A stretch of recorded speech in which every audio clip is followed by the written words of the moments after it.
At first glance, Alina appears as just an ordinary receptionist, but don't let that facade deceive you. Hidden within her is a fierce fighter who can shatter any barrier in her way. The world calls her the Executioner, the mightiest adventurer wielding the ultimate weapon. Today's dawn echoes yesterday's as Alina awakens. With a cheerful vibe, Alina prepares for work, cherishing her role as a receptionist and vowing to give it her all. It's a desk job that's light and safe, with steady pay and the joy of meeting adventurers every day. She simply glides through her shifts until the clock runs out. That's the routine, but sometimes unwanted troubles arise.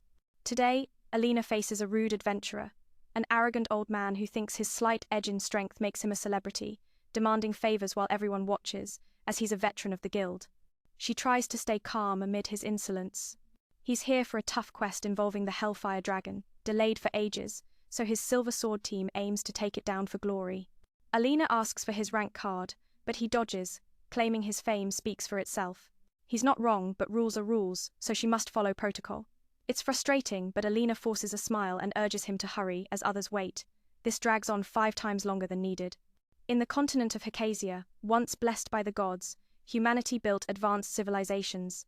But suddenly, it all vanished, replaced by monstrous rule, turning this land into the world's most dangerous realm.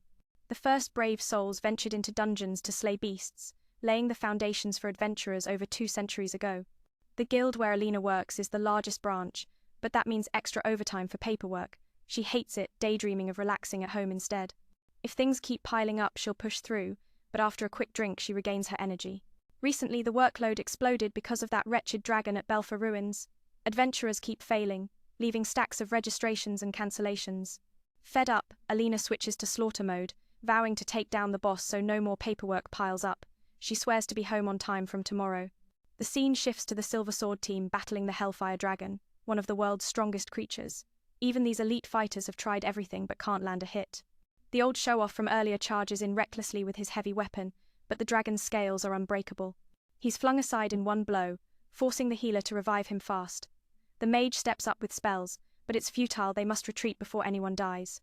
Just then, Alina, in her true form as the mightiest adventurer, appears, furious at the beast causing her overtime for months.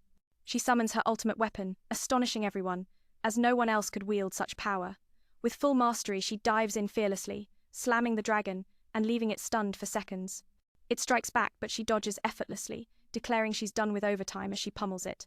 The Silver Sword team is in awe at her immense strength. The dragon shifts to ranged attacks, breathing fire, but it barely touches her. She leaps in, cursing the beast, and drives her hammer's spike down its body, making it roar in agony.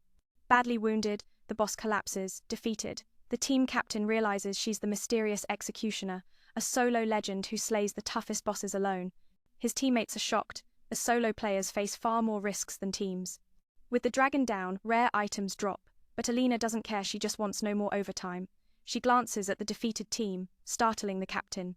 The next day, news of the Executioner's victory spreads, and many adventurers admire her cool fighting style. At the guild, Alina chats with her cute junior, Lyra, a big fan of the Executioner. Lyra asks if Alina knows anything about her, making Alina nervously deny it. Lyra's innocence saves the day, as she dreams of the Executioner joining Silver Sword for unbeatable power. Alina has no desire to be an adventurer. She loves her receptionist job. If her fake ID for dungeon raids is exposed, she'd be fired. As long as it means no overtime, she's content to stay a receptionist forever. The scene shifts to the captain investigating the Executioner's identity, impressed by her strength and wanting her in his team. Guild info is limited, so no matches. His team is surprised he insists it's a woman. He describes her black hair, emerald eyes, and youth. During lunch, the team splits up. The red-haired one naps, the girl feeds him for energy, and they enjoy the moment, knowing adventurer life is unpredictable, like their dragon fight. The pink-haired one teases the sleeper for never going out, but he explains his nightly magic studies. Nearby, in an alley, a frustrated youth feels insulted, while a stranger lurks with hidden plans. The captain holds the dragon's relic, hoping to find Herits, a powerful heirloom adventurers crave. But the Executioner ignores such treasures. He realizes her weapon crafting skill is a lost art, possibly ancient. As he ponders tracking her, Alina runs by, and he recognizes her familiar look, following her straight to the guild. Inside, Alina enjoys a light workday when the captain approaches. She sweats, realizing he's onto her identity. She stays composed, asking what he wants. He pretends to ask about a strong hammer user, but Alina plays dumb and tries to shoo him away. He insists he saw her face that night, the black-haired woman with emerald eyes. Cornered, Alina leads him aside, fearing her receptionist life is over. He returns the dragon's relic, and she notes its high purity, perfect for weapons, then crushes it as a warning if he reveals her, he'll share its fate. She values her peaceful job. Anyone disrupting it faces death. He stays silent but grabs her arm. She summons her ultimate weapon to attack, not wanting her receptionist days to end. He asks about her legendary skill's origin, but she deflects, focusing on his recruitment pitch. He's captivated by her from that night and won't give up. Alina threatens to sue for harassment but admits she fought the dragon to end overtime, not for adventure. She vents about the endless paperwork caused by failures like him. He apologizes, unable to recruit her. She warns him one last time if he spills her secret, he's dead. Back at the guild, Lyra faces a troublesome guy demanding a secret quest, scaring her. Alina steps in, denying such quests exist. He doesn't believe her, acting rude and aggressive, even grabbing her. As she prepares to fight, the captain appears, warning him off. The guy swings but gets blocked and flees, promising revenge. Lyra sighs in relief, grateful Alina helped. The captain checks if she's okay, noting such hotheads exist in every job, advising against provoking them. Alina thanks him and asks why he's here. He brushes it off as coincidence and leaves quickly, not wanting to risk her wrath. The next morning, Alina wakes with worries since her identity was exposed. She considers silencing him, but he's influential in the guild. If revealed, she'd be fired. She tosses and turns, unwilling to accept this, then motivates herself by remembering her job brought her home. She can't afford to lose it. At lunch in her secret spot, she wonders what the captain is up to, lingering around. As if summoned, he appears, praising the view. Alina summons her weapon, scolding him for interrupting her rare break. He asks about her ancient skill, but she refuses, saying it's a waste to be a receptionist with such power. She stands firm he won't change her mind. As she leaves, she wonders why the gods gave a receptionist like her such overpowered abilities. It started 2 years ago during the annual festival. The city buzzed with excitement, but as a new employee, Alina worked overtime, missing the first 2 days. Her spirit was trapped at her desk until she vowed to finish early and join the fun. She knew the festival granted wishes to the most desperate, so she prayed for no more overtime. Finishing her tasks, she rushed out, excited, but it was midnight, everything was closed. From hope to despair, she cried, having missed the festival entirely. That night, her hatred for overtime grew, wishing for strength to obliterate bosses and end the extra work. The gods granted her the ancient skill. Elsewhere, the troublesome guy plots revenge on the receptionist. He spots a massive beast and schemes. The captain seeks Alina's attention, already smitten, and hears an explosion, rushing to see. The guy unleashes the beast on the city, endangering civilians. The captain intervenes, taunting it to attack him, while others evacuate the wounded, worried he can't handle a red boss alone. As a tank, he holds the line.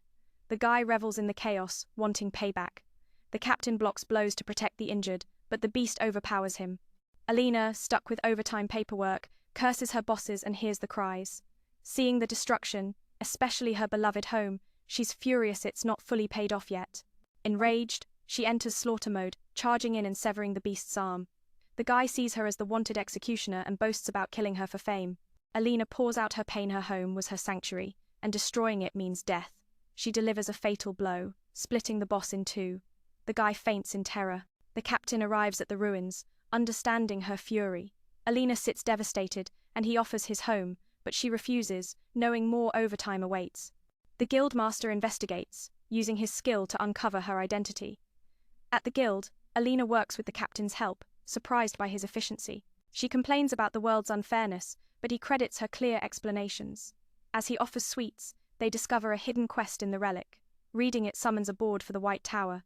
They're intrigued, but Alina ignores it, focused on her work.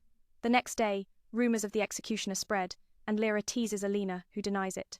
The guildmaster questions her about the skill, and she slips, revealing too much. He's onto her, leading to a meeting with Silver Sword. They console her, but she's cursing him. In the end, he proposes a duel. If he wins, she joins. If she wins, they drop the pursuit and guarantee her job. Motivated, she summons her weapon. He stops time, analyzing her as a godlike being, but she breaks his skill, proving her superiority. He concedes. Confused, she demands answers. They explain her skill outclasses even ancient ones. She insists they honor the deal and stay out of her life. He mentions the White Tower, a new dungeon with a secret quest. Alina panics, knowing it'll bring more work and overtime. She scolds him, and the captain confirms. Despite guilt, the guildmaster wants her for the quest, offering rewards and extra staff. Tempted by no solo overtime, she agrees. Her dream of early days comes true, and she moves into the team's quarters, enjoying the luxury. The team forms, Luli as the white mage for healing, Lao as the black mage for attacks, and Alina as the close combat receptionist. They head to the dungeon, where she grumbles about using her vacation day. The captain teases her, but she lectures him on the sanctity of paid leave. They enter, and he gives her a team relic that glows in danger. They face a massive wolf with weapons. He tanks, and Alina finishes it quickly, impressing everyone. Luli praises her, insisting she's an adult. They notice no floor bosses, unusual for dungeons. Alina asks about the ancient creators, and Luli mentions the Wrath of the Gods event. He blurted out some harsh words, but the red-haired one quickly covered his mouth. Who says that to someone heartbroken? They were stunned to learn Alina was the executioner. She looked just like any ordinary receptionist. Soon everyone gathered, and men asked gloomily what he wanted.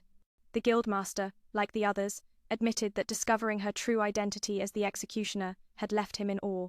He was utterly shocked, turns out. The guild staff were powerhouse fighters all along. Seizing the moment, he challenged Alina to a duel to test her strength. The stakes were high. If he won, she'd join the Silver Sword's quest. If she won, the guild would drop their pursuit of the executioner and guarantee she'd keep her receptionist job, no matter what. Hearing that, she had the perfect reason to fight, summoning her legendary hammer. The others finally believed she was the true executioner. Grateful for the challenge, Alina charged in to reclaim her peace, but he froze time around her. He realized she wasn't just an executioner, she was like a deity in human form. Before he could react further, men shattered. His skillet was unbelievable, as everyone else was still frozen. He explained it was his observation field, where only skill users should move, yet she pierced through space itself. Truly astonishing. With that, the victor was clear, and he had no desire to continue the fight. Alina was baffled, clueless about it all, and demanded an explanation. Glenn said he just wanted to verify her power. The secretary explained that the guildmaster's skills, like Regimen Sue's, were top tier, but Alina's deer was even more formidable. That's why she could shatter his techniques. In other words, they realized her potential was unmatched. He affirmed that Alina's skill was on another level, so he didn't care about the details. Demanding they honor their promise and stay out of her life, she stormed off. The guildmaster then brought up the White Tower. After reports from Dew and investigations, they confirmed it was a brand new, untouched dungeon. Orders from above declared it off-limits. This artifact is a hidden ancient secret, meaning Alina's workload is about to skyrocket as they need a team to explore the dungeon. She scolded the old man, warning that this would flood the guild with quests and force her into endless overtime. Overwhelmed, she lamented to the heavens, dreading the long hours ahead. Upon hearing about this ordeal, she burst into tears, dreading the hellish overtime ahead. That's when he finally grasped why Alina became the executioner to escape endless extra shifts. Dew confirmed it, making him feel a twinge of guilt.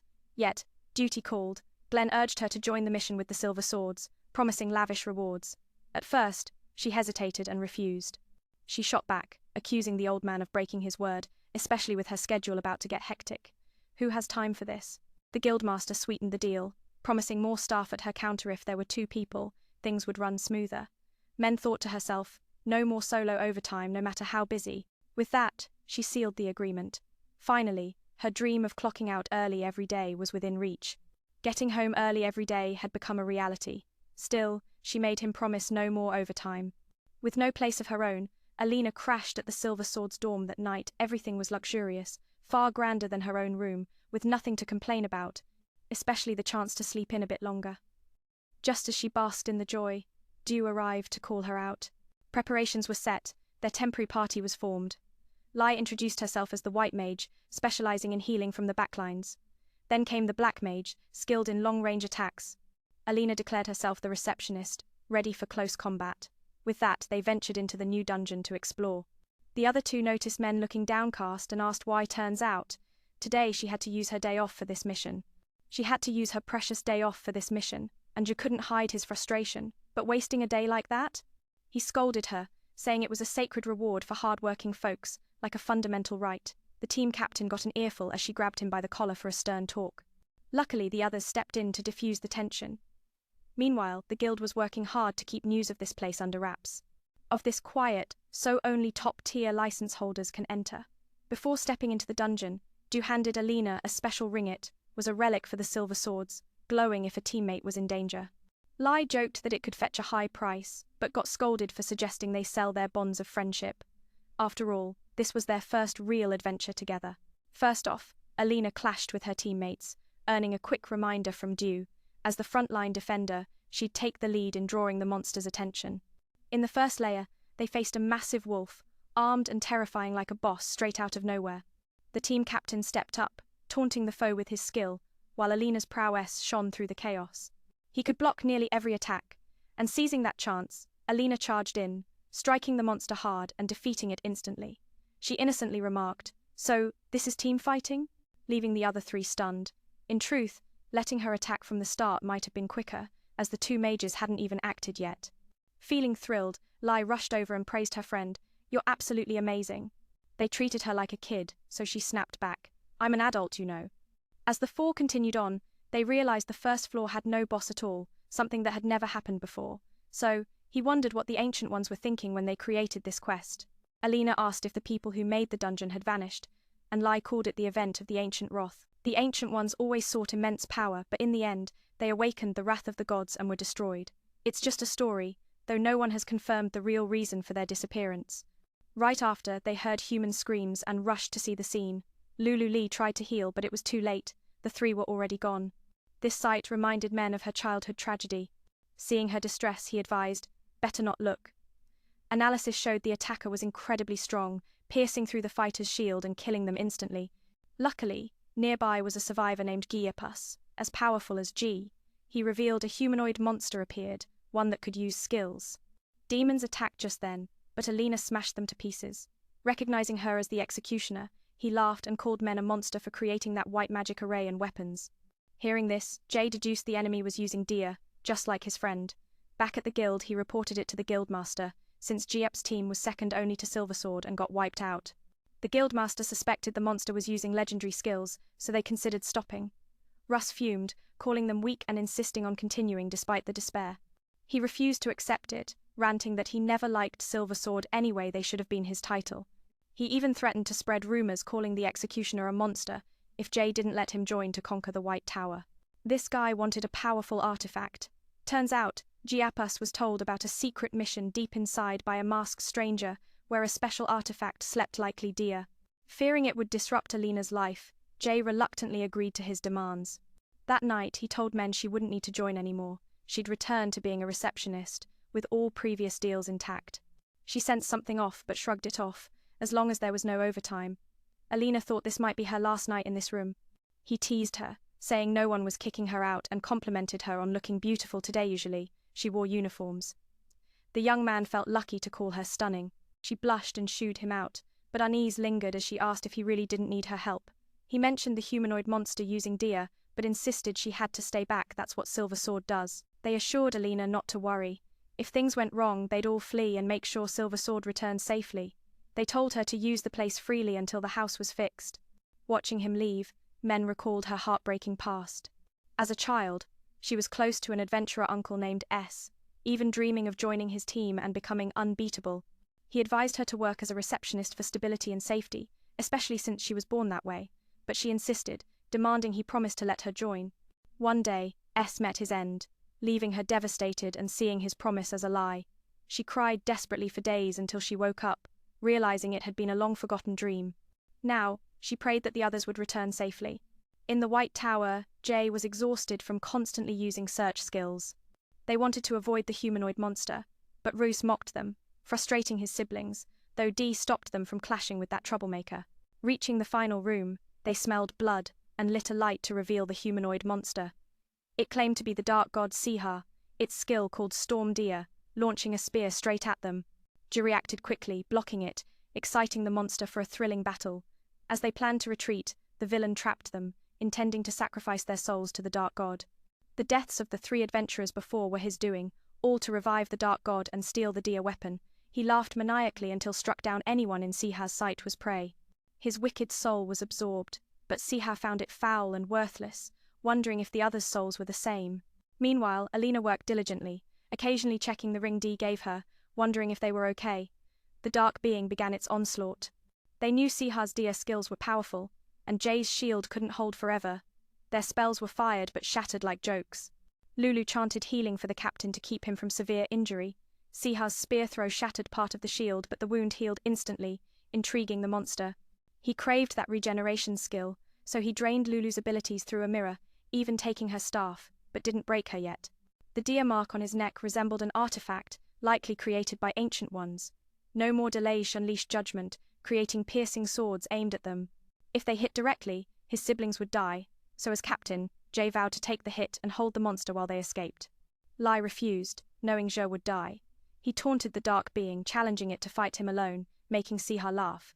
Jay activated his bloodline skill to block, but without Lulu's healing, it was tough. Still, Dia's power reigned supreme as the sword pierced him, worrying his siblings.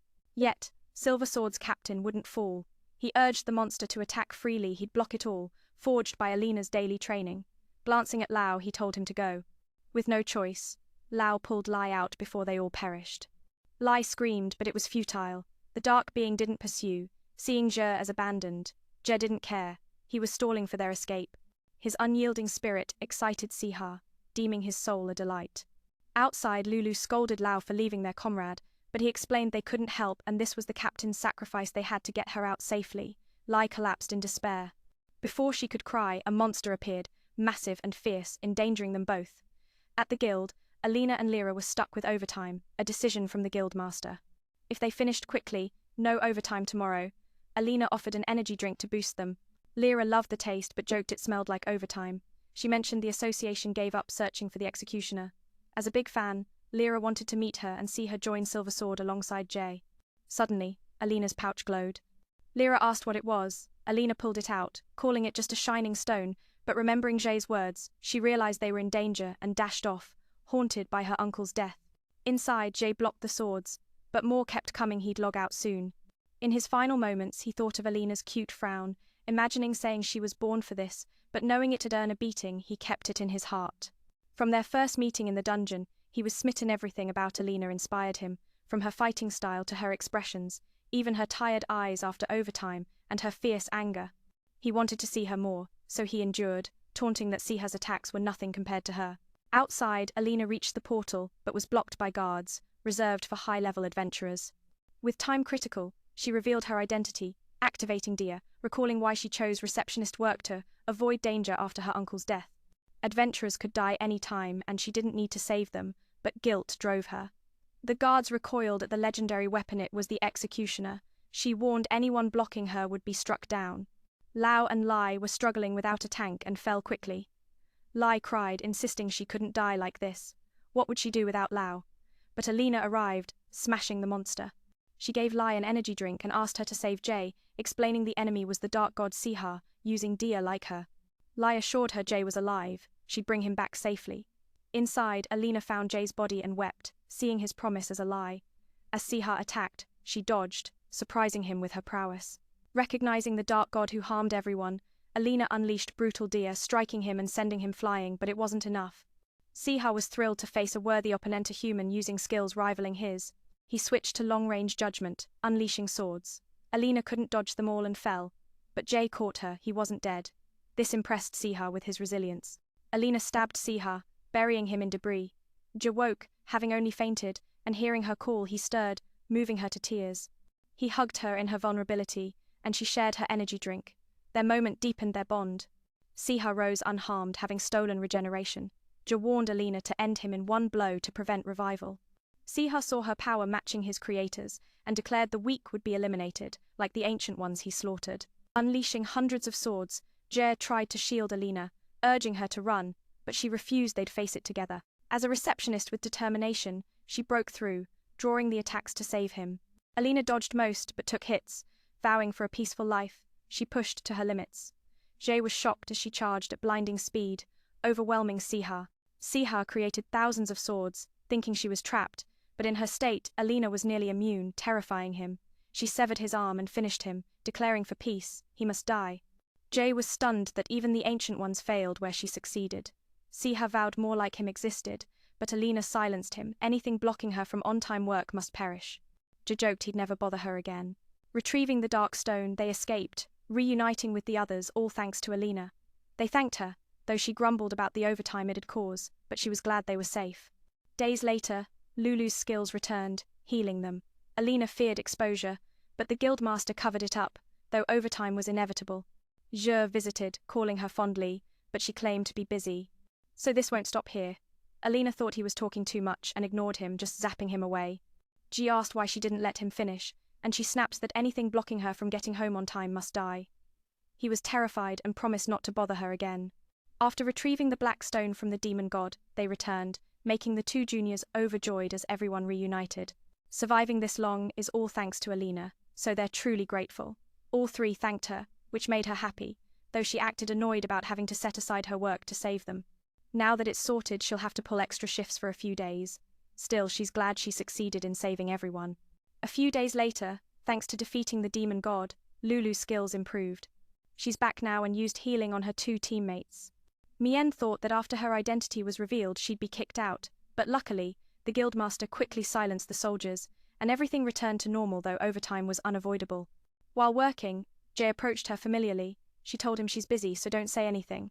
Of course, he knows. He wants to help her finish quickly. Alina worried he wasn't fully recovered, so she said no thanks. After that incident, his spirits were much brighter. He laughed and said it was thanks to the energy drink she gave him. She joked that he should just drop dead, but a moment later, she changed her mind and asked for his help with overtime. Hurry up so you can get home early tomorrow. The young man happily agreed, because being with the one he loves is priceless. A few days later, Alina finished her morning shift perfectly and was about to treat herself to a famous hamburger lunch when a messenger arrived, saying he had an urgent task. She thought, maybe a minute late won't hurt, right? But she was fuming inside. But she didn't dare scold him outright. She was battling her own thoughts about whether to refuse. They kept urging her to hurry and handle the paperwork, which only frustrated her more, but in the end, she had to agree. By the time she finished, it was already late, so Alina had to eat right there. Lyra asked why she didn't just refuse, and the girl explained that accepting complaints from people like that would only lead to more troubles, so it's best to grit her teeth and endure. Complaints from people like that will just spawn more problems, so it's best to bear it with gritted teeth. Besides, the annual festival is coming up soon, and Mien wants to work efficiently to free up time for 3 days of fun. In the last 2 years, Alina couldn't experience it, so this year, she's determined to be home on time no matter what. Lyra, with no experience, asked if there would be that much work. It's not just a lot, it's total chaos, Mien honestly admitted. During the festival, rewards for completed missions skyrocket, so most adventurers seize the chance to earn big. Even those who usually hide away will show up in groups. Lyra asked if that's really true. You know how it turned out, right? It scared her deeply, but luckily over the past 2 years, Alina has learned so many lessons, even jotting them down in a thick notebook. On top of that, she's planned a fun festival trip for the next 3 days, the first and second days for indulging in delicious foods she normally doesn't dare to try, and the third day for joining the memorial ceremony. Ending the festival on a perfect note. Lyra admired how her senior put her whole heart into this. Alina motivated herself, vowing that this year she'll definitely be home on time for all 3 festival days to enjoy it fully. The scene shifts to the Silver Sword team's base, where Lulu has been fully dedicated to caring for her 2 injured teammates after their battle with the demon god, seeing her tirelessly by their side. She pulled up a screaming tree, processed it into a colorful mixture that looked like poison, and brought it for Lau to try. Lately, he's had nothing to do, feeling a bit bored with himself, desperately wanting to return to missions, but his body hasn't recovered yet. The adorable girl walked in, saw this scene, and scolded him, saying she told him to rest, but he still won't listen. "What are you doing?" Not knowing, he said his wound doesn't hurt anymore, so he's fine. Earlier, Lau's ribs were broken and pierced his lung, but luckily he recovered in time, or he might be on the altar by now. Lulu brought out the mixture jar and insisted he drink it all. Seeing it, he was scared, and asked why it looks even scarier than yesterday. She laughed, and assured him, it's okay. You've drunk it before, right?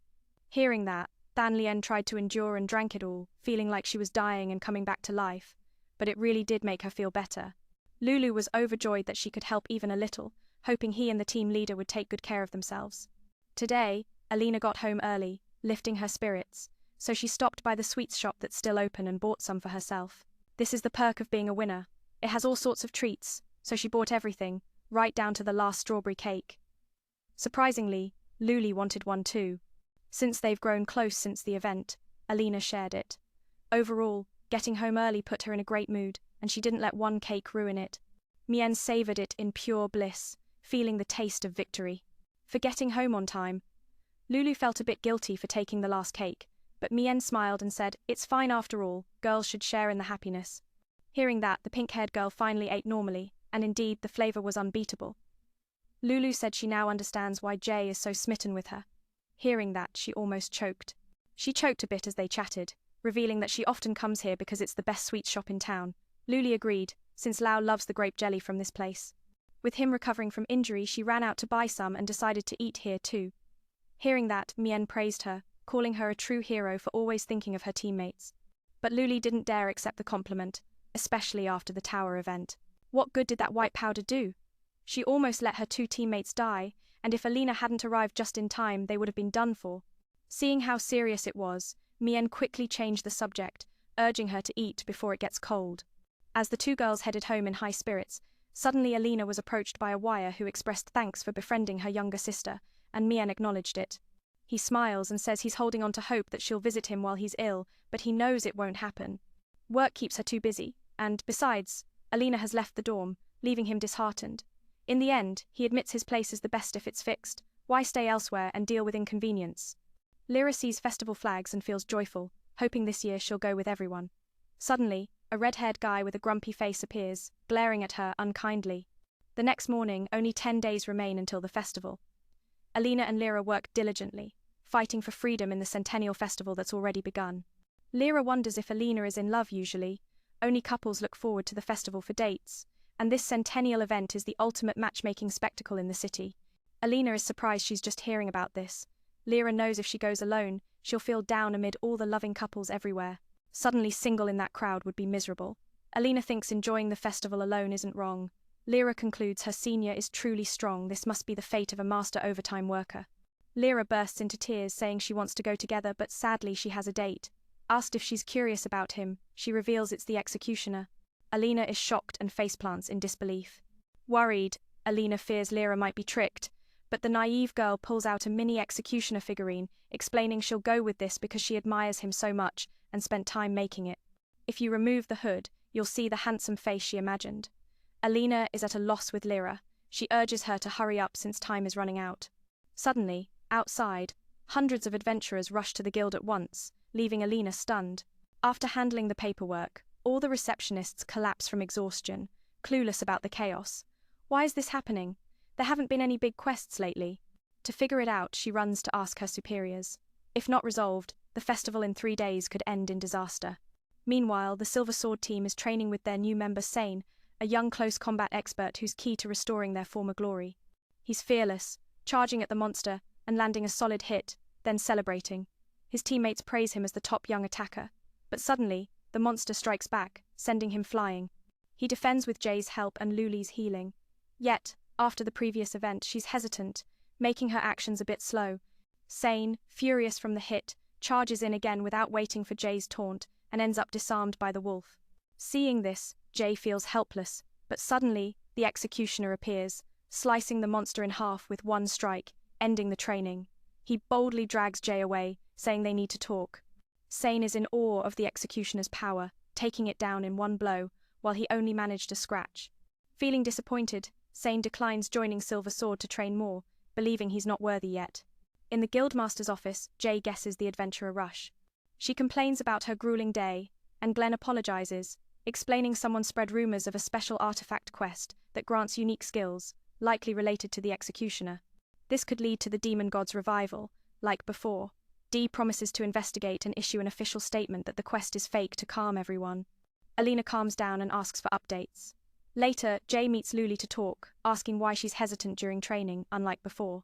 The pink-haired one pretends it's just adjusting to the new member. Jay thinks the plant isn't suitable and brings the same type from before, damaged by the demon god. It's a gift from the team to reassure Luli and help her perform well. Luli is overjoyed receiving thanks from her teammates. Meanwhile, Alina is buried in work even during lunch break. Lyra asks why, and she says if she doesn't overtime now, she'll be here until night. Lyra suggests easing tasks, like using charm to listen to adventurers' stories, so they'll behave next time. Alina refuses, saying she won't use such tricks.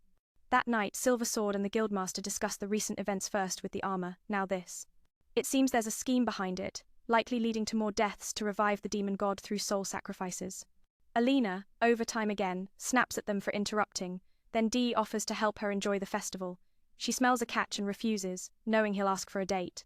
Indeed, he wants to be invited to the Centennial Festival. She hesitates, thinking a date might not be bad if it means fun over work, especially after last year's grind. Reluctantly, she agrees to one day with him, not because she loves him but out of necessity. Dee is thrilled and motivated to finish everything before the festival to uncover the rumor spreaders. Alina joins Silver Sword to handle the artifact before the festival, or work will pile up. Dee finds her enthusiasm amusing and explains the gear is for disguise to lure the rumor mongers. Lyra suffers the most, a mage lugging a huge shield. These tricksters target rookies, so they must play the part. Lyra recalls how exciting a set like this was when she started. Asked about it, Lyra grows serious. They stand high above, revealing this is a C-rank dungeon for newcomers, the Eternal Forest. They stop at a lake for rest, a safe spot for adventurers where info on the rumor spreaders originated. Waiting here is the best way to draw them out. The team leader tells Alina swimming to the rock and back is a classic adventurer challenge, but she declines, demanding focus. Yet, turning away, she sees the others splashing in. They're so youthful. Dee offers to swim with her, but she refuses. They play carefree, leaving Alina speechless.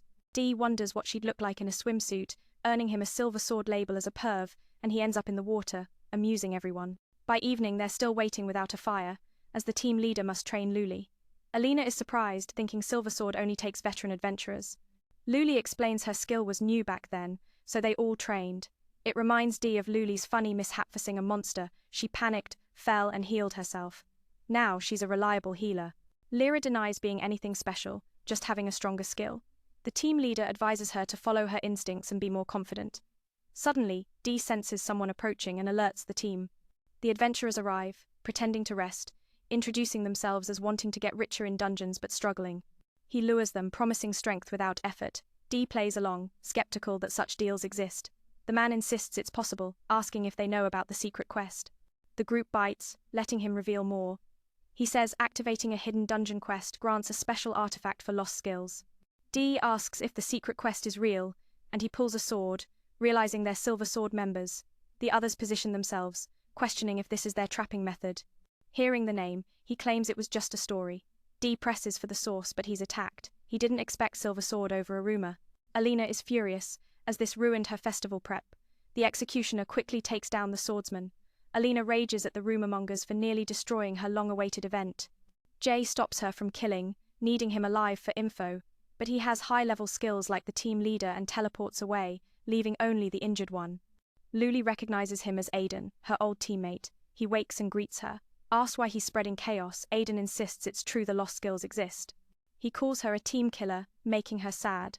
He warns Silver Sword that sticking with her means death, as she's a healer who abandons teammates.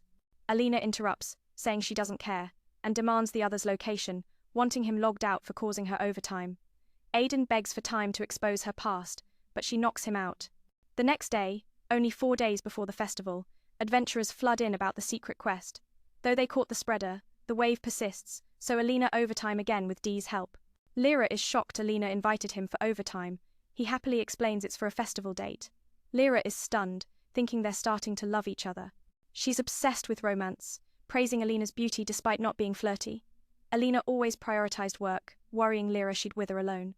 Now, with the Silver Sword leader asking her out, Lyra is overjoyed, dreaming of a lavish marriage. Alina is exasperated, saying why marry him. Lyra admires Dee for being handsome, talented, and top-ranked wealthy adventurer. Alina muses there are joys money can't buy, like sleeping in and enjoying sweets alone. She isn't the type to live off others. Lyra looks disappointed, asking Dee why he loves such a stubborn person. Dee smiles, saying he likes her persistence and feistiness. Later, Alina's eyes tire, so she steps out to relax, telling Lyra to go ahead. Lyra wonders how late Alina will stay, but with Dee helping it's easier. Lyra notes Alina's kindness, always helping when needed, just tends to take on everything. Dee notices that too and promises to support her no matter what. Lyra grows serious and leaves, not wanting to intrude. Dee thinks he must get stronger to deserve Alina. The next day, the guildmaster is summoned about the demon god Siha defeated by the executioner. They wonder how he won against so many skills and want his identity, but he refuses, respecting his wish for a peaceful life.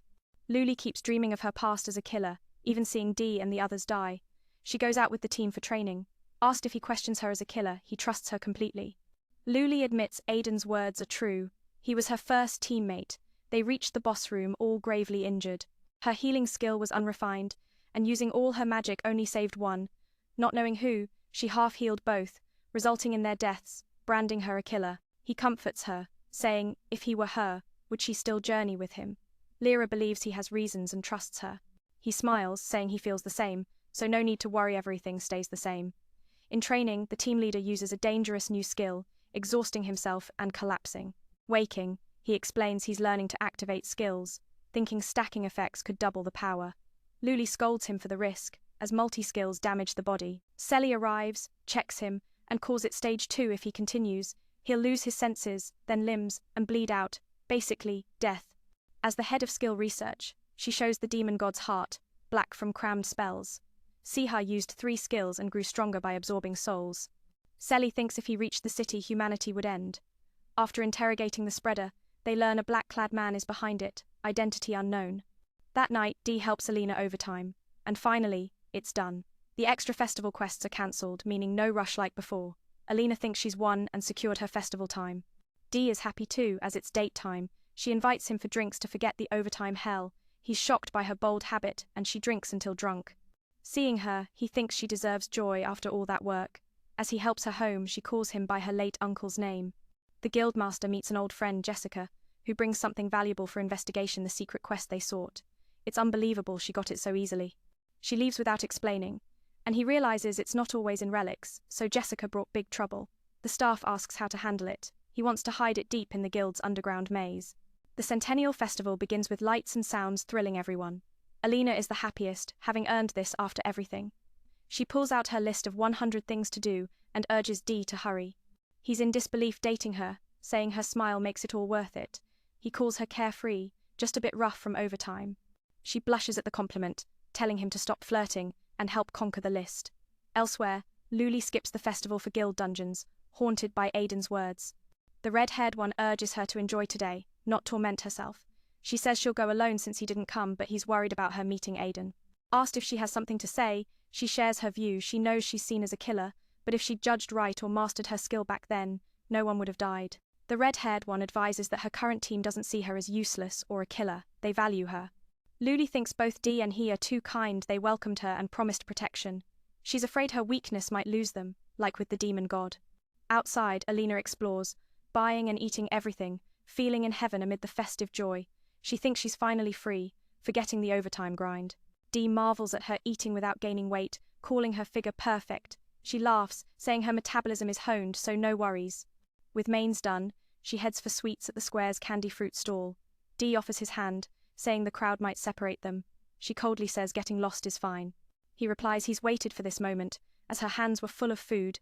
Now's his chance, but she refuses, though grateful for his help that made this possible. She turns away, embarrassed. He thinks she's got a stomachache and offers medicine, but she pulls him back. In the cells, they hear Luli, and Aiden reacts wildly, asking if she's pitying him. She apologizes, explaining after losing her teammates, she strived to grow stronger own day, master her skill, and even with one arm, keep adventuring. He resents hearing she joined Silver Sword and curses her. If he got the lost skill, he'd kill her first. The red-haired one stops it, as talking more is useless. As they leave, Tu appears to free him, saying soon there'll be festival chaos for their escape. Meanwhile, the couple holds hands, feeling blissful. Dee thinks it wasn't in vain. She feels awkward, saying it's not great, like one side is useless. At the square, a clown performs water animal illusions, then freezes everyone nearby, causing panic. Alina is shocked. Her festival is ruined before she finishes. The clown enjoys the chaos, but Alina is furious. She can't forgive him for destroying her event and smashes him with her hammer. She demands if he knows the festival's meaning. He begs to explain, but she says it's too late for mercy. She's waited so long and finishes him, ensuring he suffers. Guards rush in hearing the noise. The red-haired one and Luli arrive as the escapees appear. Tu pulls out the secret quest book, knowing it's hidden here, and activates it. The location is the Eternal Forest, complete by clearing all floors. Activating it invites Silver Sword, taunting them to witness the demon god's revival. Tu teleports away. At the festival, due to the incident, it's paused, but no deaths, so Jay says it'll restart soon. Alina is overjoyed, thinking it won't be cancelled. Her siblings rush with the emergency. The quest is activated. Dee must leave the date for this, as the demon god will return. He tells Alina not to worry. He'll be back soon for her to enjoy the festival, as she earned it. He thanks her for the date, even if incomplete. The stalls reopen, and Alina decides to join, not wanting Jay and the team to die fighting the demon god alone. Apologizing, he asks for the executioner's help. They head to the Eternal Forest, the true dungeon. In the boss room, Tu and his group appear, unafraid of the executioner. The red-haired one traps them, but Tu sacrifices to free his team. Lyra is horrified. Tu reveals his resentment born with useless skills. Unable to fight, he wanted to change fate and embrace death. Aiden didn't understand. Tu's goal was to revive the demon god at full power. Jay asks why such danger. Tu says those with great skills like Silversword can't grasp the pain of the weak. His skill is just for escape, making him a burden, leading to self-hate. A black-clad man promised to destroy the unfair world. Despising life, Tu revived the demon god and was killed, begging it to ravage everything. The girl thinks he's disgusting, and another appears, Vi and Fenna, twins with matching weapons. So, she just left like that, and they asked where she got it from. Jessica insisted this information must be kept absolutely secret, so she stayed silent. Later, as they analyzed, the old man realized secret missions aren't always hidden in ruins. He worried Jessica had brought a massive trouble. The female staff asked how to handle it, and he decided to hide it in the deepest level. Of the underground labyrinth of the guild, the Centennial Festival has officially begun. Sounds and lights erupted, thrilling everyone. The happiest might be Alina, who, after all the chaos, finally got to enjoy this outing. She pulled out her list of 100 things to do at the festival and urged Dai to hurry, saying he was on a date with a beauty. He still couldn't believe it, saying just seeing her smile would make him die 1,000 deaths and feel fulfilled. He praised her as a carefree girl, though her grumpiness came from too much overtime. If she got home early every day, she'd be seen as adorable. She blushed and told him to stop flirting, emphasizing they needed to help her conquer all 100 festival wishes. The scene shifts to Luli, who's skipping the fun and heading to the guild's dungeon for some task. Her mind keeps replaying Aiden's words. Dai sighed in frustration, asking if she could stop this on festival day and stop tormenting herself. She replied that since he wouldn't join, she could play alone. He expressed worry, saying no one should face that scoundrel Aiden alone. Asked if Luli had something to say, she shared her view, not thinking she could talk to someone like him, blaming hell for her teammates' deaths. She knew it, but if her judgment back then was right, or if she had her current skills, maybe no one would have died. The red-haired one stepped in to advise that despite the past, her current teammates saw her as anything but useless or a killer. Hearing this, the pink-haired one thought both Dai and the others were too kind. Back when she joined the team, they welcomed her warmly, and the captain promised to protect her, so she didn't need to worry. Yet, she feared her uselessness might make her lose them, just like in the demon god battle. In her mind, she considered leaving the team and guild for good. Outside, Alina was dashing around, discovering new wonders, buying all sorts of food without feeling full. As she gnawed on a drumstick, she called it paradise. Everyone around basked in the joyful festival vibe. Dai thought he had finally claimed his freedom and dignity as a worker, deciding to forget the grueling overtime and immerse in the atmosphere. He remarked on how heartily she ate, wondering where the fat went, as Alina's figure was flawless without any excess. She laughed and said her digestion was well trained, so no need to worry about overeating. With the main courses nearly done, she planned to end with sweets at the square, where a shop sold candy-hardened fruits that sounded amazing. Hearing that, Dai reached out his hand, making her eyes widen. He said the square was crowded, and they'd get lost, so holding hands was best. Alina coolly replied that getting lost was fine. He teased that he'd always waited for this moment, since earlier she was too busy with food to hold hands. Now was his chance, but she refused, though in her mind, she felt grateful for his help. She thought about how his assistants let her finish work and enjoy this, making her heart warm. Blushing, she turned away, and Dai mistook it for a stomachache, offering to buy medicine, but she pulled him back. She explained it was because Dai helped boost the team, including Captain Sword Silver, leaving her overjoyed and standing there in awe for a moment. Back to the couple, they were now at level 10, where criminals tied to the guild were held. Hearing Luli's voice, the prisoner reacted wildly, asking if she came to mock him. She apologized, recounting how, after losing her teammates, she tried to grow stronger. One day, she'd master her skills and, even with just one arm, become an adventurer again. What he hated most was hearing she joined Sword Silver's team, so he hurled insults at her. If he got the Geo skill, his first act would be to kill her for revenge. Dai stepped in to stop him, saying more talk was pointless. After the couple left, two suddenly appeared, saying they came to free their important comrade, as chaos would soon erupt at the festival, giving them a chance to escape. Meanwhile, the couple held hands, feeling pure happiness. Dai thought all his efforts were worth it. She blushed and said this felt awkward, like one side was useless. At that moment in the square, a clown performed, creating water animal shapes, but then froze everyone nearby, causing panic. Alina was shocked that the Centennial Festival was ruined before she could fully enjoy it. Furious, she couldn't forgive the one who shattered her festival. With her divine hammer, she struck the villain straight in the face. She approached and asked if he knew the meaning of this 100-year event. As he lay gasping, begging to explain his purpose, she snapped that after this, there was no forgiveness left. She reminded him how long she'd waited for this day. Then, she delivered the final blow, warning him not to expect an easy death. The guards heard the festival noise and rushed over. Inside, Dai and Luli had arrived, but the escapees, led by two, appeared with the secret mission book. Somehow, he knew it was hidden here and activated it immediately.